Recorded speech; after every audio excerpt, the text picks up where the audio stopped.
여호와를 경외하며라고 했습니다. 시인은 복의 제1원리를 여호와를 경외하는 것이라고 말하고 있습니다.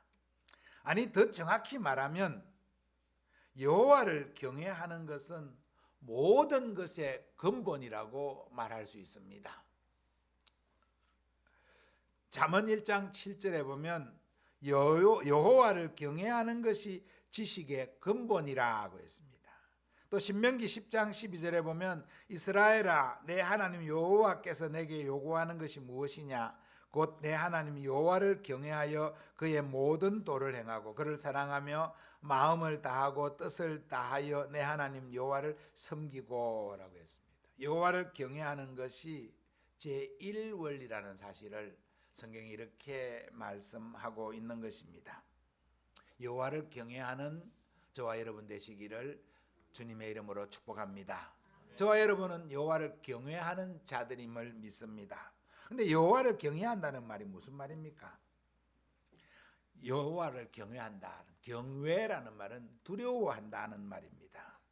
근데 이 두려움은 무서워서 떠는 두려움이 아니라 하나님을 인정하고 존중하는 그런 두려움입니다. 경외하며 그의 길을 걷는 자마다 했습니다. 하나님은 사람이 아니신데 어떻게 하나님이 가는 길이 있습니까? 그의 길을 걷는다는 것은 하나님을 믿는 믿음의 길을 걷는다는 것입니다.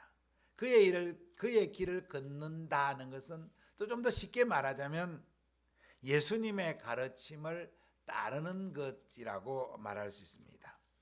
그의 길을 걷는 자, 예수님의 가르침과 예수님의 길을 따르는 자입니다. 그런 자에게 복이 있도다라고 했습니다.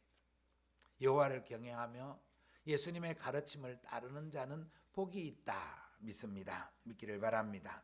그런데 그 복의 내용을 오늘 본문에 보면 수고한 대로 먹을 것이라고 했습니다.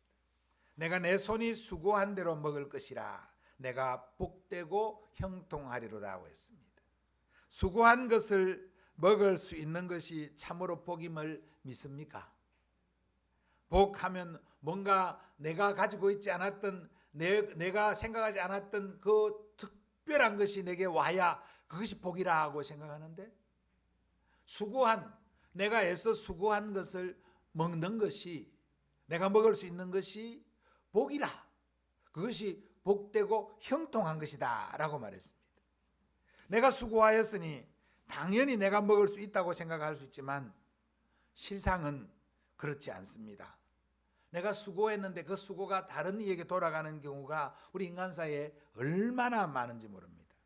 특히 수없이 착취와 약탈을 당해왔던 유대인들은 자기들의 손으로 수고한 것을 먹을 수 있는 것이 큰 복으로 여겼음이 틀림이 없습니다. 사사기 6장에 보면 기드온이 자기가 농사한 밀을 미디안 사람들에게 들켜 빼앗기지 않기 위해서 포도주 틀 타작마당에 몰래 숨어서 타작을 하고 있는 장면이 나옵니다. 왜 그렇게 하고 있습니까? 남의 것을 훔쳐서 하는 것이 아닙니다. 자기가 농사해서 거둔 밀을 자기가 먹으려고 타작을 하는데도 몰래 숨어서 하고 있다는 것이죠. 빼앗기가 봐서 그런 겁니다. 옛날만 그렇습니까? 직장에서 열심히 일했는데도 급여를 받지 못하는 사람들이 얼마나 많다고 합니까? 아직도 오늘날에도 이 노조가 많이 발달되어 있고 그래서 노동자의 권익이 많이 향상되어 있다고 하지만 아직도 영세한 그 기업에서는 수고하고 노력했으나 그 급여를 받지 못하는 그런 사람들도 무수히 많다고 합니다. 그러니 내가 수고하여서 내가 그것을 취할 수 있는 것이 복이라는 것입니다. 열심히 수고해서 타작때가 됐는데 다 홍수가 나거나 또는 곤충이 와서 다 먹어버리면 내가 아무리 수고해도 그것을 내가 거둘 수 없잖아요.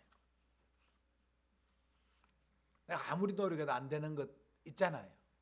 그런데 내가 수고한 것 내가 그대로 취할 수 있다. 이것은 주님이 지켜주시는 복임을 믿습니다. 아무리 열심히 노력하고 수고해도 그것을 내가 갖지 못하면 그것은 참 재난이죠. 다른 이에게 빼앗기지 않고 자신의 것으로 누릴 수 있는 이것이 하나님의 보호하심이며 하나님의 축복의 산물임을 믿고 감사할 줄 아는 우리 모두가 되기를 바랍니다. 그래서 시편 127편 1절은 여호와께서 집을 세우지 아니하시면 세우는 자의 수고가 헛되며 여호와께서 성을 지키지 아니하시면 파수꾼의 깨어 있음도 헛되도다 라고 했습니다. 하나님이 지켜주셔야 될 수 있다는 것이죠. 성경은 하나님을 경외하며 그의 길을 걷는 자에게 이와 같은 복을 주신다고 했습니다. 여호와를 경외하며 주님의 말씀을 따라 믿음의 길을 걸음으로 형통의 복을 누리게 되는, 우리가 수고한 것을 우리가 가지고 취할 수 있는, 그리고 그것으로 더 나눔과 구제를 실행할 수 있는 그런 복을 받는 우리 성도님들 다 되시기를 주님의 이름으로 축복합니다. 하나님을 경외하며 믿음의 길을 걷는 자는 그 과정이 화목한 복을 받는다라고 말씀하고 있습니다. 3절 4절 말씀 함께 읽습니다. 내 집 안방에 있는 내 아내는 결실한 포도나무 같으며 내 식탁에 둘러 앉은 어린 자식들은 어린 감람나무 같으리로다. 여호와를 경외하는 자는 이같이 복을 얻으리로다. 아멘.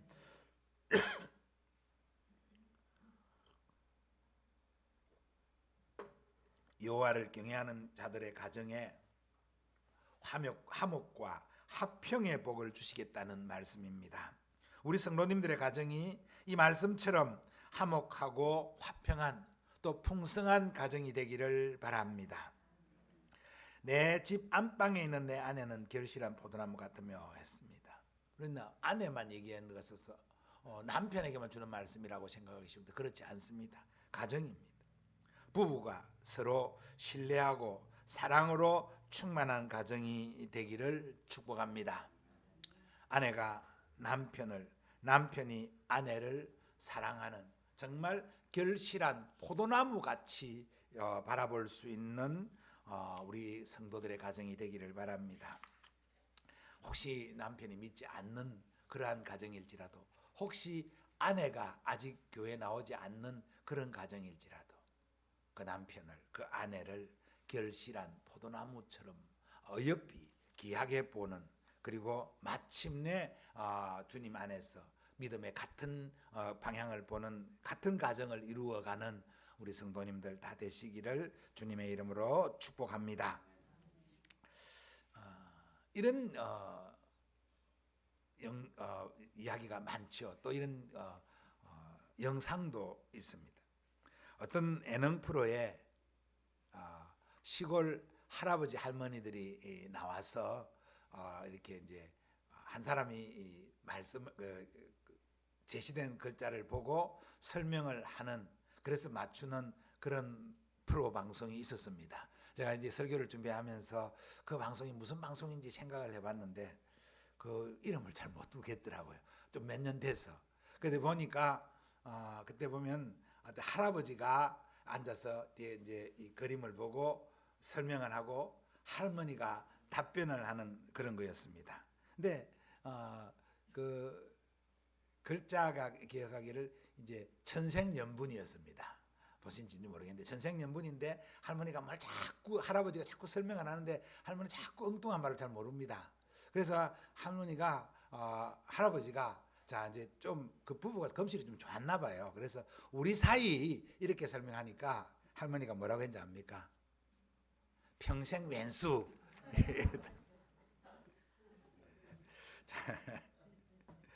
그래서 그 방송 보는 사람들이 막 크게 웃었죠. 지금 말하는 우리도 웃잖아요.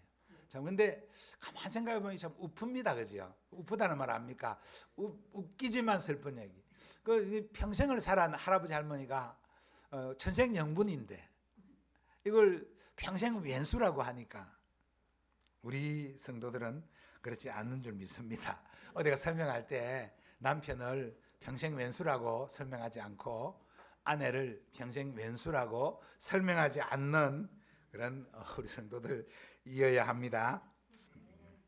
참 남편을 아내를 왼수로 보는 것이 아니라 결실한 포도나무 보듯이 사랑스럽게 볼 수 있기를 바랍니다. 근데 이게 참 사실은 쉽지 않지요. 부부가 살아가면 싸울 때도 많고 그렇잖아요. 의견이 안 맞을 때도 있고 또 사소한 그러한 그때 서운함을 느낄 때도 있고 그렇습니다. 근데 그럼 이렇게 하려고 어떻게 해야 됩니까? 사실 너무나 뻔한 답이지만 성경은 하나님을 경외하는 자가 이렇게 될 수 있다고 말합니다. 하나님을 믿음이 있어야. 오늘 하나님의 말씀을 따르는 예수님의 가르침을 실현할 때 이럴 수 있습니다. 예수님이 가늠한 여자도 바라보고 용서하며 다시 그런 죄를 짓지 말라고 했던 그 마음을 가질 때, 예수님이 38년 된 환자도 긍휼히 여기시며 그 손을 잡아 일으켜 주는 그런 모습을 보고 닮을 때, 그런 믿음으로 남편을 바라볼 때, 그런 믿음으로 아내를 바라볼 때 왼수가 아닌 결실한 포도나무처럼 바라볼 수 있게 될 줄로 믿습니다.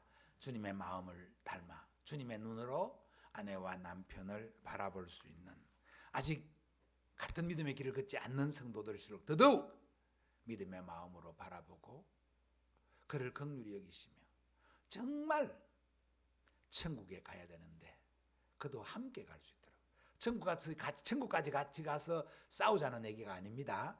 천국엔 싸움이 없습니다. 다툼도 없습니다. 천국 같이 가야 됩니다.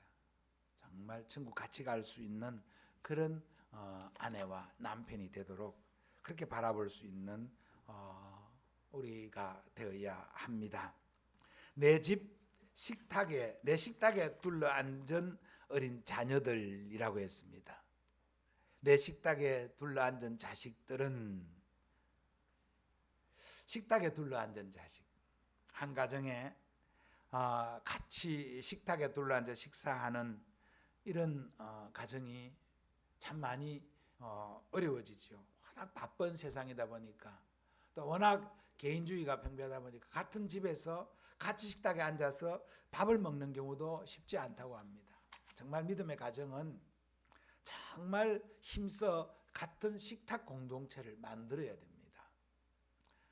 엄마 따로, 아빠 따로, 자녀 따로 그렇게 먹는 게 아니라 같이 둘러 앉아서 같이 먹고, 한 걸음 더 나아가면 같이 둘러 앉아서 예배하는 이런 가정이 참으로 주님의 복을 받는 가정입니다. 그런 가정이 정말 많이 일어나는 교회가 정말 부흥하는 교회이고, 그런 가정이 많아질 때 나라가 더욱 미래가 밝고 발전될 줄로 믿습니다. 그런 가정의 자녀들이 그런 한 식탁에서 둘러앉아 밥을 먹고 부모와 대화하고 또 부모로부터 하나님 말씀을 듣는 가정의 자녀들이 어찌 엇나갈 수가 있겠습니까? 그런 자녀들이 어찌 믿음으로 자라지 않을 수가 있겠습니까? 우리 가정이 그런 가정이 될 수 있도록 정말 기도하며 나아가는 우리 모두가 되기를 주님의 이름으로 축복합니다. 그렇게 자라는 자녀가, 식탁에 둘러앉아 그 밥을 먹는 자녀가 어린 감람나무 같다고 했습니다. 감람나무, 풍성한 그러한 것을 상징합니다. 생명력이 강해서 사막의 어떤 척박한 땅에서도 잘 자라고 또 열매를 맺고, 그 열매는 또 기름으로 정말 사람에게 유익을 주는 나무가 감람나무입니다. 믿음의 가정에서 그렇게 자라는 자녀가 감람나무 같이 그렇게 번성하고 결실하게 될 것이라는 풍성에 대한 약속의 말씀입니다. 하나님을 잘 믿고 하나님을 따르는 가정이 이와 같은 복을 받는다는 사실을 믿으며 하나님을 잘 경외하며 믿음의 도를 따라가는 우리 모두가 되기를 주님의 이름으로 축복합니다. 하나님을 경외하며 믿음의 길을 걷는 자는 교회를 통하여 복을 받는 자임을 말씀하고 있습니다. 5절 6절 같이 읽습니다. 여호와께서 시온에서 내게 복을 주실지어다. 너는 평생에 예루살렘의 번영을 보며 내 자식의 자식을 볼지어다. 이스라엘에게 평강이 있을지로다. 아멘. 여호와를 경외하는 자에게 시온에서 복을 주신다.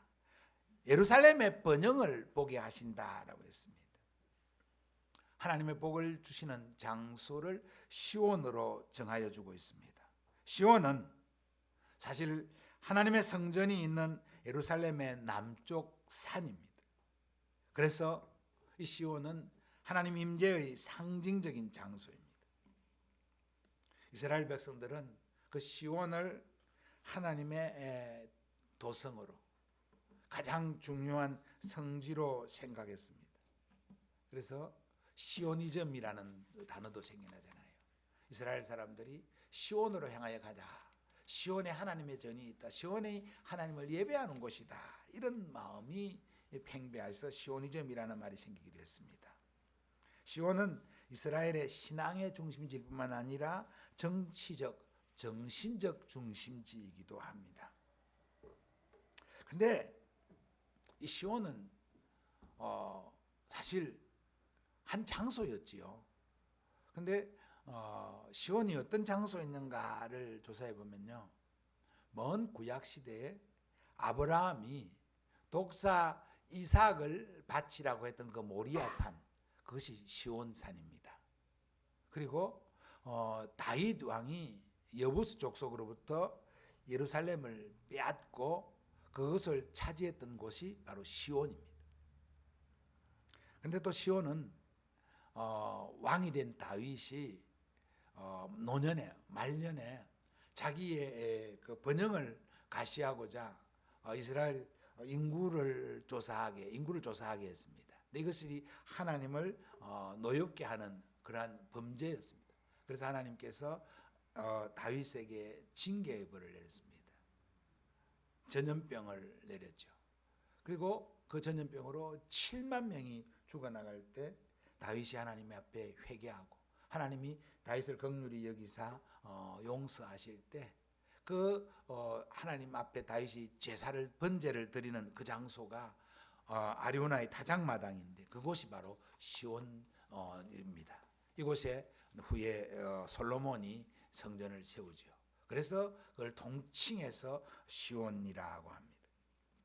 시온은 이제 예루살렘의 상징적 도시, 하나님의 임재의 상징입니다. 그래서 히브리서 12장 22절에 보면 너희가 이런 곳은 시온산과 하나님의 살아계신 하나님의 도성인 하늘의 예루살렘이라고 하면서 이 시온을 하나님의 예배하는 곳이라고 확정지어주고 있습니다. 이 시온이 구약의 이스라엘 백성들에게 임재와 약속을 담고 있는 도성인과 동시에 신약의 성도들에게는 하나님의 임재의 상징인 교회를 상징하고 있다는 것입니다. 시온과 예루살렘은 현재 영적인 교회를 상징합니다. 시온에서 내게 복을 주실지어다라는 말씀은 하나님을 예배하는 자, 하나님 경외하는 자, 교회를 통하여 복을 주신다는 의미입니다. 이스라엘의 번영, 예루살렘의 번영은 예루살렘 나라의 번영을 보기보다는 교회를 통한 하나님의 백성들의 번영을 상징하는 것입니다. 예루살렘의 번영을 보며 하나님의 평강을 누리게 된다고 했습니다. 교회를 통하여 받게 될 하나님의 복이 평강의 복입니다. 내 자식의 자식을 볼지어다라고 했습니다. 장수의 복이죠. 오늘 여호와를 경외하는 자, 장수의 복을 누리게 된다고 했습니다. 정말 복된 성도와 복된 가정은 한 교회에서 2대 3대가 함께 신앙생활을 하며 복을 받는 가정일 것입니다. 사실 한국 교회도 이제 100년이 넘었기 때문에 그런 가정들이 전통 있는 교회에는 여러 있음을 봅니다. 물론 우리 교회는 개척을 한 지 오래되지 않았고 아직도 새빵살이하는 교회이지만, 그래서 우리의 소망은 우리 교회가 우리 지역에 반듯하게 뿌리를 내리고 정말 우리가 떠난 이후에도 우리의 후손들이 계속해서 이 교회를 지키며 예배하며 주님 오실 때까지 교회가 계속되는 것이 우리의 소망 아닙니까? 이 소망을 위하여 함께 기도하는 성도들이 점점 더 많아지기를 바랍니다. 또 우리 교회 안에 다음 세대와 그 다음 세대가 정말 든든히 지켜가는 그런 교회가 되기를 소망합니다. 하나님을 경외하는 자는 교회를 통하여 복을 받는다라고 했습니다. 우리 교회를 통하여, 우리 교회에서 예배하면서, 우리 교회 신앙생활하면서 정말 영육간에 풍성한 복을 받는 성도들이 많이 일어나게 되기를 간절히 소원하며 축복합니다. 사랑하는 성도 여러분, 시편 128편은 인생의 최대의 목적이라고 할 수 있는 복과 장수를 누리는 비결을 알려주고 있습니다. 그것이 무엇입니까? 너무 쉽게 알려주고 있습니다. 그것은 여호와를 경외하며 그의 길을 걷는 것이라고 했습니다. 여호와를 경외하며 그의 길을 걷는 자의 가정이 화목하게 된다고 했습니다. 번영하게 된다고 했습니다. 그의 여호와를 경외하며 그의 길을 걷는 자들은 그들이 섬기는 교회가 복을 받게 된다고 했습니다. 이 복을 받고 누리기 위하여 하나님을 경외하며 그의 가르치신 길을, 우리 주 예수님께서 보여주신 본의 삶을 날마다 매일 순종하며 나아가는 우리 모두가 되기를 주님의 이름으로 축복합니다. 예수 잘 믿어서 복 받았다는 소문이 널리 퍼져나가는 가정과 성도가, 교회가 되기를 진심으로 소원하며 축복합니다.